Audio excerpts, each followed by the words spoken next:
Bapak para survivor pelanggaran HAM ini sampai sekarang terus berjuang ya walaupun capek dan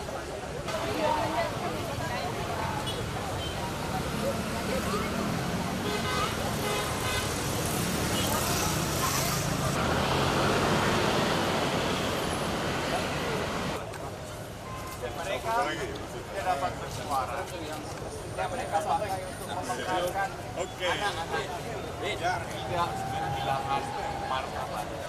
Sahabat, suara mereka mungkin tidak lagi.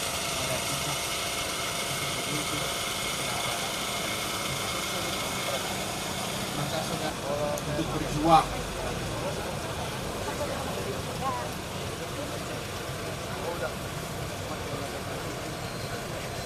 Marilah kita bersama. Yang dikeluarkan kebijakannya juga kebijakan yang sebenarnya tidak berpihak pada korban.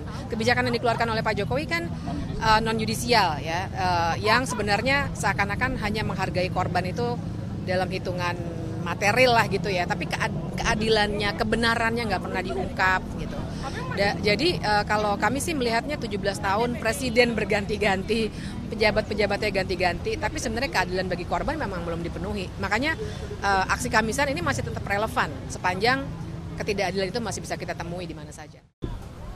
17 tahun itu menunjukkan bahwa korban, generasi muda, kelompok solidaritas itu jauh lebih kuat dibandingkan dengan penguasa atau pemerintah yang punya otoritas penegakan hukum dalam soal hak asasi manusia.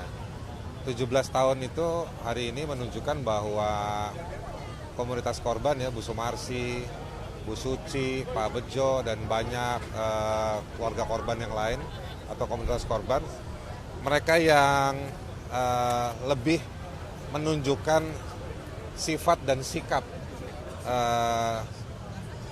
sebagai pembela hak-hak yang dijamin di dalam konstitusi.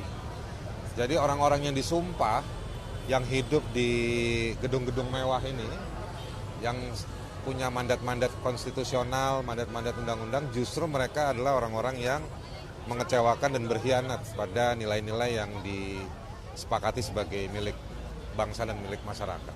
Bersama ini bukanlah sebuah bentuk perayaan sebetulnya, tapi ini justru untuk memperingatkan kepada negara bahwa sudah 17 tahun para korban dan keluarga korban menanti keadilan, menanti tanggung jawab negara, bagaimana soal penyelesaian pelanggaran HAM berat sesuai dengan mandat Undang-Undang Nomor 26 Tahun 2000 terkait soal pengadilan HAM, yang sampai hari ini ya aksi Kamisannya masih terus ada gitu loh. Dan justru ini adalah bukan merupakan sebuah capaian ya kalau misalkan dilihat secara struktural negara gitu, karena justru ini mengindikasikan adanya ketidakberhasilan negara atas kepuasan para korban pelanggaran HAM yang tidak mendapatkan keadilan gitu.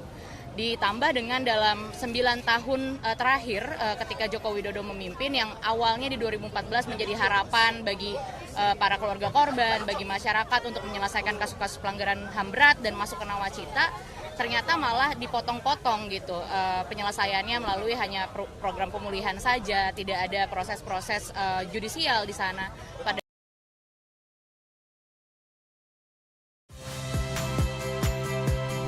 Saya Agin Fridianto. Saksikan terus program-program Kompas TV melalui siaran digital, pay TV, dan media streaming lain. Kompas TV, independen, terpercaya.